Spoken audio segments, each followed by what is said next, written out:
परेशानियाँ ही परेशानियाँ हैं, सब परेशान हैं, सब दुखी हैं। कोई मन से दुखी है, कोई तन से दुखी है, कोई धन से दुखी है, दुखी सब है। इस संसार में सब दुखी हैं। तो मैं इस उम्मीद में डूबा कि तू बचा लेगा, लेकिन इसके बाद मेरा इम्तहान क्या लेगा। तो परीक्षाओं के दौर में हर एक बंदा चाहता है कि हमारे एग्ज़ाम में पास हो के दिखाओ। हमने तो बचपन से ही परीक्षा देते रहे हैं। परीक्षा केवल पढ़ाई की नहीं होती, जीवन के हर क्षेत्र में आपको परीक्षा देनी होती है, गेम से लेके अच्छा मनुष्य बनने तक। तो मैं प्रारंभ कर देता हूँ। बहुत सारी बातें हैं, अब क्या बातों का क्या, चलो यहाँ। तो बिलियन वाले चैप्टर में हम क्लास 12th वाला ये सेकंड चैप्टर है, लेसन नंबर 2। और जैसा कि मैंने कहा था कि इस चैप्टर से आगे प्रश्न बहुत इम्पोर्टेंट है। जो बच्चे हमसे जुड़े हैं और समझे अच्छे से, उनको 2 बार मौका मिल रहा है, एक तो वीडियो के माध्यम से, एक हम क्लास में पहले भी पढ़ा चुके हैं। तो देखें बिलियन क्या होता है, ऐसा समझ लीजिए एक मिश्रण, जैसे समझ लीजिए एक मिश्रण। जैसे तुमने देखा होगा नींबू पानी, तो नींबू भी डला है, चीनी भी डली है ना, नमक भी डला है, पानी भी है ना। या फिर तुम देखिए ना जिसमें रसगुल्ले और छेना टाइप बनाए जाते हैं, उसमें चाशनी जो होती है, चीनी का घोल, दैट कॉल्ड बिलियन, मिश्रण, समझने के लिए है। तो ऐसा मिश्रण या ऐसा पदार्थ जिसमें विलेय कम मात्रा में मिली हो तथा विलायक अधिक मात्रा में मिली हो, ऐसे दो घटकों से मिलने वाले पदार्थ को ही हम विलयन कहते हैं। क्या कहते हैं भैया? नींद आ रही है, आप परेशान है, कौन बोल रहा है? प्लीज बोलिएगा नहीं। तो विलयन कहते हैं, क्या कहते हैं? मेरी बात को गौर किया जाए कि विलय कम मात्रा में, जैसे मान लीजिए ठोस पदार्थ है, जैसे चीनी समझ लीजिए, विलायक अधिक मात्रा में, यानी इसको पानी समझ लीजिए, ठीक है। तो इन दोनों से मिलके जो पदार्थ बना है उसे ही विलयन कह रहे हैं। जो मिश्रण बना है उसे क्या कह रहे हैं हम? विलयन। क्या आप मेरी बात को समझ पा रहे हैं? ठीक है, तो ये हो गया विलयन। आगे के प्रश्न में आपको यही समझना, आगे के प्रश्न बनेंगे कैसे कि जैसे चीनी का घोल है तो चीनी का भार बटे अनुभार, चीनी के मोलों की संख्या, मोल बराबर होता है भार बटे अनुभार। यानी कि एक विलयन में जो विलय का मोल है, विलय के मोलों की संख्या भार बटे अनुभार। ये रेलवे के एग्जाम में बहुत पूछा जाता है, मैं कोई झूठ नहीं बोल रहा। आप YouTube सर्च करें तो ये चीज़ मिलेगी। एनीवे उस चलने से पहले हम इनको समझा रहे हैं, ज़्यादा बढ़िया रहेगा। चलिए, तो विलयन के प्रकार में, विलयन अवयवों के आधार पर 4 प्रकार के होते हैं और विलायकों की भौतिक अवस्था के आधार पर 3 प्रकार के होते हैं। 4 प्रकार के कौन कौन से होते हैं समझ लें। एक होता संतृप्त व असंतृप्त। एक होता है 4 प्रकार। एक होता है, देखो अवयवों के आधार, एक होता है तन विलयन,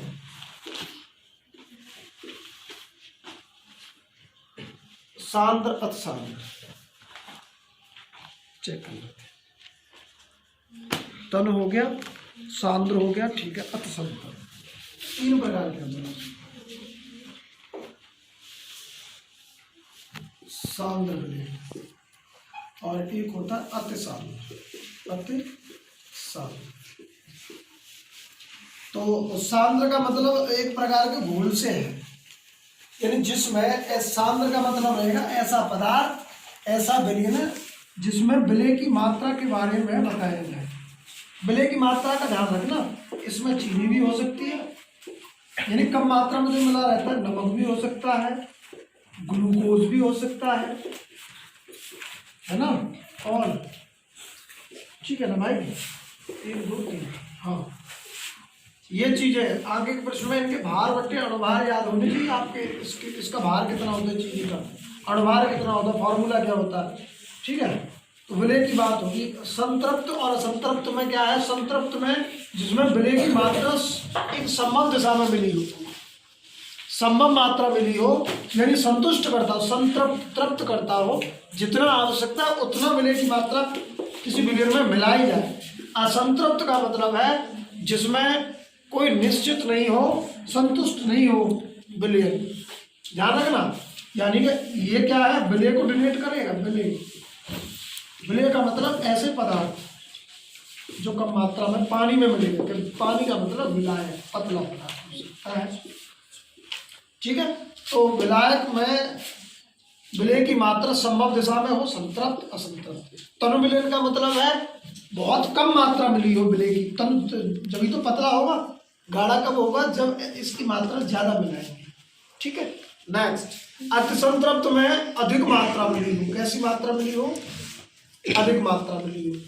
तो मैं क्या बताने की कोशिश कर रहा हूँ, हम शब्दों से सेंटेंस कैसे बनाएंगे एक बार पुनः मैं बताने की कोशिश करूंगा कि विलयन जो दूसरा चैप्टर है केमिस्ट्री का, आप समझें विलयन क्या होता है। विलय और विलायक दो घटकों के योग से बनने वाला पदार्थ विलयन कहलाता है। ये दो घटकों का योग कैसे भी कर लीजिए, जिसमें दो घटकों में विलय कम मात्रा में मिला रहता है। विलय का जैसे नाम आ जाए तो ये ध्यान रखेंगे, ठीक है। और कम मात्रा के लिए इसको स्मॉल w और स्मॉल m से प्रदर्शित करेंगे, ये भी तुम्हें ध्यान रखना है। स्मॉल w का मतलब भार और कैपिटल W स्मॉल m का मतलब अणुभार, ये तुम्हें ध्यान रखना है। तो मोल और इन फॉर्मूला में जब हम कैपिटल W बटे कैपिटल M लिखें, इसका मतलब विलायक का भार बटे विलायक का अनुभार। क्या आप मेरी बात समझ पा रहे हैं, क्या आप मेरी बात समझ पा रहे हैं? गर्दन हिला रहे हैं वही बहुत है, इसमें आवाज पहुंच जाएगी कोई बात नहीं। चलिए, तो ये विलयन के बारे में बात बता दी गई है। आगे विलयन के प्रकार के बारे में बात करें। विलयन के दो प्रकार हो सकते हैं, अवयवों के आधार पर और विलायकों की भौतिक अवस्था के आधार पर। तो भौतिक अवस्था में ठोस, द्रव, गैस, तीन ही प्रकार के दर हैं, ठोस, द्रव, गैस, ठीक है। जैसे तुमने LPG गैस सिलेंडर में पतला पदार्थ सा भरा रहता है, ऐसे करेंगे तो है ना, खत्म हो जाता है। और द्रव में देख ली पतला ये तो है ही, और ठोस में देख लो बर्फ पानी बन जाता है, ये हो गया, है ना भाई। विलायक का मतलब पतला पदार्थ, अब जैसे ठोस रूप में है, अब बर्फ जो है ठोस रूप में है, ठीक है। उसको बाहर रखेंगे, टेम्परेचर की मात्रा कम बढ़ा देंगे तो वो पतले पदार्थ में बन जाएगा, तो ये विलायक हो जाता है। आगे अवयवों के आधार पर जो तीन प्रकार हैं, उसका मतलब विलय से है कि विलय की संभव मात्रा गुली हो या उसको संतुष्ट करता हो विलयन को। संतृप्त, अतिसंतृप्त का मतलब है विलय की मात्रा कम मात्रा या अधिक मात्रा दोनों में मिल सकती है, संतुष्ट नहीं करता है विलयन को, असंतृप्त हो जाता है। तनु विलयन, तनु का मतलब ऐसा विलयन जिसमें विलय की मात्रा बहुत कम मात्रा में मिली हो, ठीक है, तनु विलयन हो गया। अतिसंतृप्त का मतलब, अतिसांद्र का मतलब है जिसमें विलय की मात्रा अधिक मात्रा में मिली हो। इसी प्रकार के विलयन को हम क्या कहते हैं, अतिसांद्र विलयन कहते हैं, ठीक है। इसके बाद में आप जो आगे के प्रश्न आएंगे उससे पहले हम कुछ लिखा देते हैं, ठीक है। तो आप अगर आपको दिखाई कम पड़ता है तो आप सुने बात को सुने, किताब निकालें, उसको नोट करें, शब्दों को सेंटेंस बनाने की कोशिश करें, तभी आगे बढ़ सकते हैं। चलिए, अगली जो हेडिंग है वो कुछ इस प्रकार है,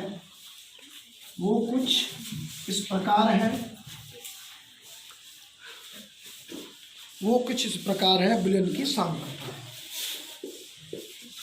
विलयन की सांद्रता, यहीं से आगे प्रश्न बनते हैं। सांद्रता का मतलब ध्यान रखना, विलय की मात्रा के बारे में बता रहा हूँ, विलय कितनी मात्रा में मिला हो, यहीं से आगे प्रश्न आ जाते हैं। यहीं से क्या आ जाते हैं, आंकित प्रश्न। जैसे द्रव्यमान बेलून का द्रव्यमान परसेंटेज की बात करें तो भार बटे अणुभार गुणा 100 गुणा 100। 1 मिनट कर लेते हैं, हाँ सही है, गुणा 100। मैं फिर बता रहा हूँ, भार का है वो, अगर ये विलायक का द्रव्यमान परसेंटेज निकालिए तो विलायक का भार बटे अणुभार। विलायक अधिक मात्रा में होता तो कैपिटल लिख देते हैं, किताब में लिखा हुआ है। अगर आप केवल भार बटे अणुभार लिखें तो कोई बात नहीं, 2 घटकों की बात होगी इस चैप्टर में। आगे ये हो गया। अगर इसमें पूछता है क्या, मोल लता और मोल रता, उस स्थिति में भार बटे अणुभार सेम रहेगा, भार बटे अणुभार सेम रहेगा, गुणा कर देंगे 1000 से। कितने से? 1000 से गुणा कर देंगे। आप मेरे प्रिय बच्चों इन चीज़ों को ध्यान रखेंगे। अभी केवल क्या कर रहे हैं, हम फॉर्मूलों को लिखा रहे हैं, मतलब समझा रहे हैं। जब हम आंकित प्रश्न यानी न्यूमेरिकल करेंगे तो इन प्रश्नों के बारे में बताते रहेंगे, ठीक है। तो 1000 बट्टे जितनी भी मात्रा दी हो उसको, इस प्रकार कुछ फॉर्मूले यहाँ से बनेंगे। आज के लिए इतना ही, हम थोड़ा सा परेशान हैं, कल फिर मिलेंगे। धन्यवाद।